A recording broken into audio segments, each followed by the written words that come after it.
1월 21일입니다. 나는 너의 방패다 라는 제목으로 창세기 15장 1절에서 21절 말씀 읽습니다. 이런 일들이 일어난 뒤에 주님께서 환상 가운데 아브라함에게 말씀하셨다. 아브라함아, 두려워하지 말아라. 나는 너의 방패다. 내가 받을 보상이 매우 크다. 아브라함이 여쭈었다. 주 나의 하나님, 주님께서는 저에게 무엇을 주시렵니까? 저에게는 자식이 아직 없습니다. 저의 재산을 상속받을 자식이라고는 다마스쿠스 녀석 엘리에셀 뿐입니다. 주님께서 저에게 자식을 주지 않으셨으니 이제 저희 집에 있는 이 종이 저의 상속자가 될 것입니다. 아브라함이 이렇게 말씀드리니 주님께서 그에게 말씀하셨다. 그 아이는 너의 상속자가 아니다. 너의 몸에서 태어날 아들이 너의 상속자가 될 것이다. 주님께서 아브라함을 데리고 바깥으로 나가서 말씀하셨다. 하늘을 쳐다보아라. 내가 셀 수 있거든 저 별들을 세어보아라. 그리고는 주님께서 아브라함에게 말씀하셨다. 너의 자손이 저 별처럼 많아질 것이다. 아브라함이 주님을 믿으니 주님께서는 아브라함의 그런 믿음을 의로 여기셨다. 하나님이 아브라함에게 말씀하셨다. 나는 주다. 너에게 이 땅을 주어서 너의 소유가 되게 하려고 너를 바벨로니아 우르에서 이끌어내었다. 아브라함이 여쭈었다. 주 나의 하나님, 우리가 그 땅을 차지하게 될 것을 제가 어떻게 할 수 있습니까? 주님께서 말씀하셨다. 나에게 3년 된 암송아지 한 마리와 3년 된 암염소 한 마리와 3년 된 숫양 한 마리와 산비둘기 한 마리와 집비둘기 한 마리씩을 가지고 오너라. 아브라함이 모든 희생제물을 주님께 가지고 가서 몸통 가운데를 쪼개어 서로 마주보게 차려놓았다. 그러나 비둘기는 반으로 쪼개지 않았다. 솔개들이 희생제물 위에 내려왔으나 아브라함이 쫓아버렸다. 해가 질 무렵에 아브라함이 깊이 잠든 가운데 깊은 어둠과 공포가 그를 짓눌렀다. 주님께서 아브라함에게 말씀하셨다. 너는 똑똑히 알고 있거라. 너의 자손이 다른 나라에서 나그네 살이를 하다가 마침내 종이 되어서 400년 동안 괴로움을 받을 것이다. 그러나 너의 자손을 종살이하게 한 그 나라를 내가 반드시 벌할 것이며 그 다음에 너의 자손이 재물을 많이 가지고 나올 것이다. 그러나 너는 오래오래 살다가 고이 잠들어 묻힐 것이다. 너의 자손은 4대째가 되어서야 이 땅으로 돌아올 것이다. 아무리 사람들의 죄가 아직 벌을 받을 만큼 이르지는 않았기 때문이다. 해가 지고 어둠이 짙게 깔리니 연기나는 화덕과 타오르는 횃불이 갑자기 나타나서 쪼개놓은 희생제물 사이로 지나갔다. 바로 그날 주님께서 아브라함과 언약을 세우시고 말씀하셨다. 내가 이 땅을 이집트 강에서 큰 강 유프라테스에 이르기까지를 너의 자손에게 준다. 이 땅은 겐 사람과 그니스 사람과 간몬 사람과 헷 사람과 브릿 사람과 르바 사람과 아무리 사람과 가나안 사람과 기리가스 사람과 여부스 사람의 땅을 다 포함한다. 아멘. 14장에서는 이제 롯이 그 북연합군에게 붙잡혀갔죠. 그래서 아브라함이 자기 식솔 데리러 가서 이제 구해내와서 그런 사건이 있었어요. 그러면 그들이 비록 이제 다시 빼앗겼지만 다시 또 공격해 올 수도 있지 않습니까? 이 지금 아브라함의 군대들은 완전 사병들 몇 명 안 되는 거니까 그들의 대군에 비해서는. 그렇지만 하나님께서 환상에 나타나서 두려워하지 말아라 아브라함아. 나는 너의 방패다. 또 그들이 쳐내려 오더라도 내가 너 지켜주겠다. 네가 받을 보상이 매우 크다. 그러니까 아브라함이 저에게 무엇을 주시려고 그러십니까? 저는 지금 자식이 없는 게 제일 문제입니다.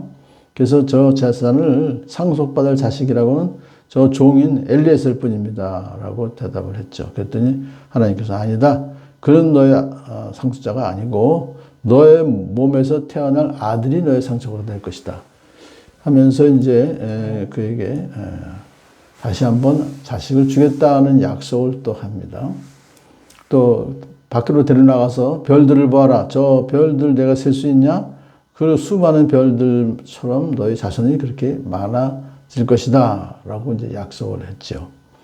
그런데 그 약속을 아브라함이 믿어요. 그러면서 주님께서는 그의 믿음을 의로 여기셨다. 그렇게. 그러니까 아브라함으로서는 후손에 대한 희망을 잃지 않았고 하나님의 약속이 성취될 것을 이제 확신하는 그런 본문입니다. 자, 그 다음에 이제 의로 여기셨다라고 하는 것은 하나님과의 올바른 관계에 이제 들어섰어요. 완전히 아담의 죄를 다 용서받고 그렇게 이해할 수가 있습니다. 자, 그 다음에 다시 한번 하나님께서 아브라함에게 너 이 땅 주려고 내가 너 바벨로니아 우르에서 이를 데려왔는데 그렇게 얘기하니까 아니 그러면 한번 증표를 주십시오라고 하죠. 어떻게 그걸 제가 믿을 수 있습니까 하는 건데 믿을 수 있는 게 아니라 의심해서 그런 말씀 그렇게 물어본 것이 아니라 더 하나님을 약속을 믿는 자로서 더욱 확실히 믿고자 하는 마음에서 그렇게 요청한 것이죠. 그랬더니 아 그래 그러면 3년 된 암송아지 3년 된 암염소 제물을 가지고 와라. 그랬더니 그 제물을 가지고 와서 아브라함은 반을 쪼개요. 그래서 서로 마주보게 합니다. 이것은 언약 체결식이에요 그 당시에. 그래서 그 사이를 당사자들이 이제 지나가는 건데 만일에 어느 한쪽이 안 지키면 그렇게 짐승들 쪼개지는 식으로 죽을 것이다. 그걸 이제 시청각으로 보여주는 것이죠. 자, 그렇게 해놓고서 하나님께서 이제 잠을 잘 때에 아브라함이 나타나시죠 또 하면서 이번에는 굉장히 중요한 약속을, 예언적인 약속을 하는데요. 400년 동안 다른 나라에서 나그네살이 하다가 종이 될 것이다. 그건 이제 이집트를 말하는 거죠. 그런데 내가 그들을 반드시 벌할 것이다. 바로의 군대를 상당히 많이 수장시켰죠. 홍해에서. 그 다음에 너의 자손이 재물을 가지고 10가지 재앙과 그런 많은 재앙을 이제 벌할 것이고, 그 다음에 이제 너의 자손이 재물을 많이 가지고 나올 것, 출애굽 역사를 이미 벌써 예언해 주시는 거예요. 그러면서 이제 왜 그러면 그렇게 4대째가 되어서야 이 땅으로 돌아오게 하실 것이냐?